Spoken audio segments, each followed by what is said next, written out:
After Ellie's son Danny finds and opens the Naturom Demonto, Book of the Dead, a malevolent group of demons called Deadites take possession of Ellie. Now Ellie's sister Beth has the important task of safeguarding Danny, along with his sisters Bridget and Cassie, from their mother who is under the control of these evil entities. Welcome, dear viewers, to the one and only Rapid Movie Recap Extravaganza. Prepare yourselves for a riveting experience. But before we dive in, let's get some important housekeeping out of the way, shall we? Be sure to subscribe, like, and turn on those notification bells because, let's face it, your life won't be complete without our constant updates. Oh, and for those who prefer a little extra spice in their viewing experience, don't forget to enable subtitles by gracefully clicking that CC button. We wouldn't want you to miss a single word of our awe-inspiring commentary. Now there's a little secret. We're not just here to entertain you, we're here to make a living too. So, if you're feeling extra generous and want to support our channel, we've got a whole collection of mind-blowing merchandise waiting for your perusal. It's the perfect way to show the world that you're a proud member of the Rapid Movie Recap family. Thank you, lovely viewers, for your undying support. We're eternally grateful for your contributions, both in the form of clicks and cold hard cash.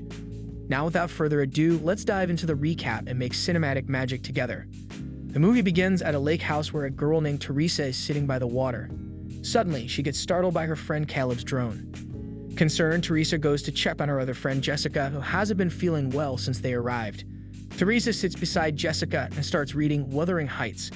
As Jessica recites a passage from the book, her voice becomes increasingly horrifying, and she collapses on the bed. Worried about Jessica, Teresa tries to help her, but unexpectedly, Jessica grabs Teresa's ponytail and scalps her. Teresa, injured, stumbles over to Caleb, who witnesses Jessica's possessed state.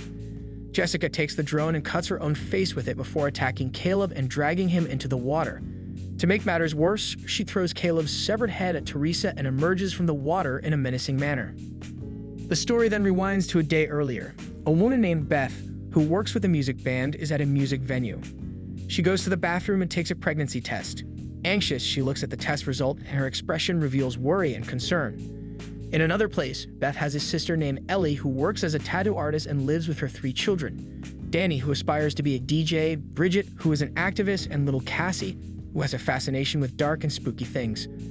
One day, Bridget receives a visit from their neighbor Jake, who has a crush on her, along with his younger brother Scott. Jake invites Bridget to watch the Nightmare on Elm Street films, but she politely declines. Meanwhile, Beth arrives at Ellie's apartment to have a conversation with her. The sisters have been estranged and have had a complicated relationship with their mother. The kids, however, have a good bond with their Aunt Beth. Beth is unaware that Ellie's husband left the family several months ago, as she hasn't been in contact with Ellie for a long time. Ellie sends the kids out to get pizza, giving her and Beth a chance to talk. During their conversation, Ellie admits that she made a mistake and needs Beth's help to fix things once again. When the kids return from getting pizza, an earthquake shakes the apartment building, causing a hole to open up in the parking garage. Curious, Danny ventures into the hole and discovers a hidden room filled with vinyl discs and a mysterious book known as the Naturom Demonto or Necronomicon, also called the Book of the Dead. Excited, he brings the book back to the apartment and shows it to Bridget. However, Bridget is not pleased with what Danny has found and expresses her disapproval. In the midst of their conversation, Danny accidentally cuts his hand while trying to open the book. His blood drips onto the book, causing it to open on its own. After Bridget leaves the room, Danny decides to listen to one of the vinyl records. As he listens, the voice of a priest emerges from the record, speaking about the nature of the Necronomicon and reciting an unholy incantation. At the same time, Danny starts seeing terrifying images drawn within the book, which unsettle him. Meanwhile, Ellie is riding the elevator back to the apartment. Suddenly, an unseen entity attacks her, using the elevator cables to painfully restrain her. After returning to the apartment, Ellie is now possessed by the malevolent demons called Deadites. She starts engaging in strange behavior, throwing eggs onto a frying pan, some of which contain blood. In a disturbingly calm voice, Ellie talks about cutting open her own children and climbing inside their bodies. She begins crawling after them, creating a terrifying situation. Suddenly, she vomits all over the floor. However, the real Ellie manages to briefly regain control and pleads with Beth not to let the demons harm her children. Moments later, Ellie collapses, seemingly lifeless. Beth seeks assistance from Ellie's neighbors, Gabriel and Mr. Fonda, in getting Ellie settled in bed. While doing so, Beth expresses regret over her strained relationship with her sister. However, to their surprise, Ellie suddenly springs back to life, although she is burning up with fever. Concerned, Beth and Danny attempt to place her in a bathtub filled with cold water. Ellie springs up again and cryptically tells Danny, mommies with the maggots now, before climbing up to the ceiling and emitting a piercing scream. She then tries to attack her own children, grabbing a tattoo pen and cutting Bridget's cheek. However, Danny intervenes and manages to knock Ellie off, temporarily stopping her assault.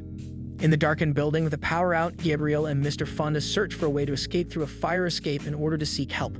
Meanwhile, Beth and the kids lock the possessed Ellie, now a deadite, outside the apartment, hoping to keep her away from them. However, Ellie relentlessly pursues the neighbors instead. Ellie viciously bites out Gabriel's eye, inflicting severe harm, and proceeds to brutally kill Jake and Scott. Mr. Fonda tries to defend himself by shooting at Ellie with his rifle, but she quickly disarms him and disembowels him in a gruesome manner. Gabriel, although gravely injured, manages to survive momentarily until Ellie tears out his throat, ending his life. Ellie then attempts to break back into the apartment, determined to reach Beth and the kids. Meanwhile, Bridget's wound from Ellie's attack begins to worsen, turning black and causing her face to ooze ink from every opening. To their horror, Bridget transforms into a deadite herself after vomiting up insects. Simultaneously, the deadite-possessed Ellie tries to deceive Cassie into opening the door, pretending to be their real mom. However, Beth and Danny manage to keep Ellie outside and prevent her from entering the apartment, keeping them safe for the time being. Beth discovers Bridget perched on the kitchen counter, gnawing on a wine glass. Bridget turns her attention towards Beth and inflicts a wound on Beth's leg using a cheese grater. Bridget then goes after her siblings, posing a threat to them. However, Cassie, holding a sharp object from one of her homemade dolls, defends herself by impaling Bridget through the mouth, seemingly killing her. In order to ensure Bridget's safety, Danny restrains her and places her in bed. Danny decides to come clean to Beth about the Book of the Dead and shows her the vinyl records he found.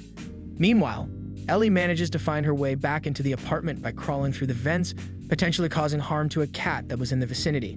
At the same time, Bridget begins to regain consciousness. As Beth listens to the vinyl records, she hears the voice of the priest discussing his own experiences with combating possession. He reveals that he had to resort to dismembering his possessed companions as a means of defeating them. Ellie targets Beth while Bridget attacks Danny, stabbing him in the process. The deadite within Ellie senses Beth's pregnancy and takes pleasure in the idea of killing both Beth and her unborn child. However, Cassie intervenes and manages to separate Ellie from Beth momentarily. Beth sets Bridget on fire in an attempt to subdue her, which seems to work briefly, but Bridget ultimately revives. In the chaos, Danny succumbs to his injuries and dies. With a newfound determination, Beth resolves to ensure the safety of herself and Cassie by finding a way to escape from the dire situation they are in. Beth and Cassie attempt to escape by descending the fire escape, but the neighbors who were killed by Ellie have now turned into deadites as well. Ellie, Bridget, and deadite Danny chase after them. In a desperate act of defense, Beth shoots off Ellie's arm and leg, allowing her and Cassie to continue their descent. Bridget and Danny start manipulating Ellie's body, transforming it into some kind of spider-like deadite creature. Beth and Cassie manage to reach the parking garage, close to making their escape. However, their progress is hindered when Beth's car gets stuck in a pothole. They hide as the spider-like deadite approaches them. Just as they are about to be caught, the deadites seize Cassie. They nearly decapitate her with a chainsaw, but Beth uses her gun to intervene and shoot the attackers. The deadites then activate a wood chipper and attempt to pull Beth into it. However, Cassie manages to turn off the wood chipper, saving Beth. Taking matters into her own hands, Beth grabs a chainsaw and slices into Ellie, Bridget, and Danny, forcing them into the wood chipper. Cassie turns the wood chipper back on. Beth feels remorse as she has to kill her own sister, niece, and nephew, but she makes the difficult decision to throw deadite Ellie's head into the wood chipper. Cassie mourns the loss of her family, but Beth comforts her and leads her out of the building, leaving the horror behind. The following day, it is revealed that Jessica, who lives on the floor below Ellie and the kids, is preparing to meet up with Caleb and Teresa. However, when she stumbles upon the gruesome aftermath of the previous night's events, she is shocked and horrified. Suddenly, the unseen entity that caused the chaos begins to pursue Jessica, causing her to scream in terror. Hey there, folks! If you enjoyed this summary so far, why not go the extra mile and support the creators and artists by watching the entire movie? You'll find the link conveniently placed in the description below. We really appreciate your viewership, and hey, if you want more entertaining rapid movie recaps, don't forget to smash that like button and hit the subscribe bell. We got plenty more where that came from, and we don't want you to miss a single recap. So go ahead, show some love, and let's keep this recap train rolling.